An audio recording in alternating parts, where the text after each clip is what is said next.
संपूर्ण भारतामध्ये आखाडा परिषदेमध्ये 13 आखाडे आहेत। या 13 आखाड्यांपैकी 3 अनी आखाडे त्यांना म्हटलं जातं, ते बैराग्यांचे आहेत आणि ते नाशिकला स्नान करतात सिंहस्थाच्या कालावधीमध्ये।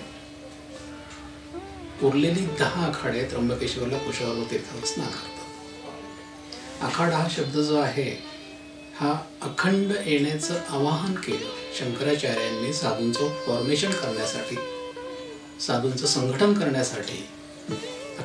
एकत्र अखंड येण्याचं जे आवाहन केलं तर त्यातल्या अखंड शब्दाचं पुढे आखाडा शब्द रूढ झाला। यापैकी सगळ्यात पहिल्यांदा जो स्थापन झाला तो आवाहन आखाडा। आवाहन आखाड्यामधली साधूंची संख्या कालांतराने वाढू लागल्यानंतर त्याच्या नियोजनासाठी त्याचे 2 भाग केले गेले। अटल आखाड्याची निर्मिती झाली आणि या पद्धतीने पुढे आनंद आखाडा, महानिर्वाणी आखाडा, निरंजनी आखाडा, जुनादत्त आखाडा अशी वेगवेगळी संन्यासांची 7 आखाडे त्र्यंबकेश्वरला आहेत आणि सिंहस्थ पर्वणीच्या कालावधीमध्ये कुशावर्त तीर्थावर ते स्नान करत असतात। याचबरोबर संन्यासांच्या 7 आखाड्यांशिवाय 2 उदासी संप्रदायाचे आखाडे त्र्यंबकेश्वरमध्ये आहेत।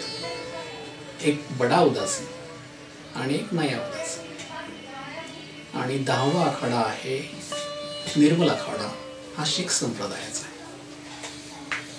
हरिद्वार, अलाहाबाद, उज्जैन, त्र्यंबकेश्वर या सिंहस्थाच्या 4 ठिकाणांपैकी अलाहाबादला, हरिद्वारला किंवा उज्जैनला गंगेतल्या स्नानाचं फक्त परंपरा आहे, परंतु त्र्यंबकेश्वरला कुशावर्त तीर्थातल्या स्नानानंतर प्रभू त्र्यंबकराजाच्या दर्शनाचीही परंपरा आहे। ज्या दिवशी पर्वकाल आहे, सिंहस्थातली पर्वणी असते, त्या दिवशी पहाटे 3:30 वाजेपासून साधूंच्या स्नानाला सुरुवात होते। नागा संन्यासी जे आहेत हे सुरुवातीला सकाळी 3:30च्या दरम्यान स्नानासाठी येत असतात। त्याच्यामध्ये जुनादत्त आखाडा, त्यांच्याबरोबर आवाहन आखाडा आणि अग्नी आखाडा, त्याचप्रमाणे निरंजनी आखाडा आणि आनंद आखाडा हा त्यांचा 5 आखाड्यांचा एक समुदाय आहे।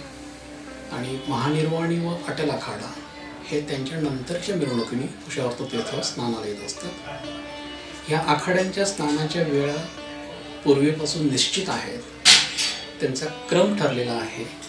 या ठरलेल्या क्रमामध्ये ही मंडळी, साधू मंडळी कधीही बदल करत नाही। नागा संन्यासांचे स्नान झाल्यानंतर कुशावर्त तीर्थावर बैराग्यांसाठी स्नानाची वेळ राखून ठेवलेली आहे। त्याच्यानंतर बडा उदासी आखाडा आणि नवा उदासी आखाडा कुशावर्त तीर्थावर स्नानासाठी येत असतात। आणि सर्वात शेवटी शीख संप्रदायाचा निर्मळ आखाडा कुशावर्त तीर्थावर स्नानासाठी येत असतो।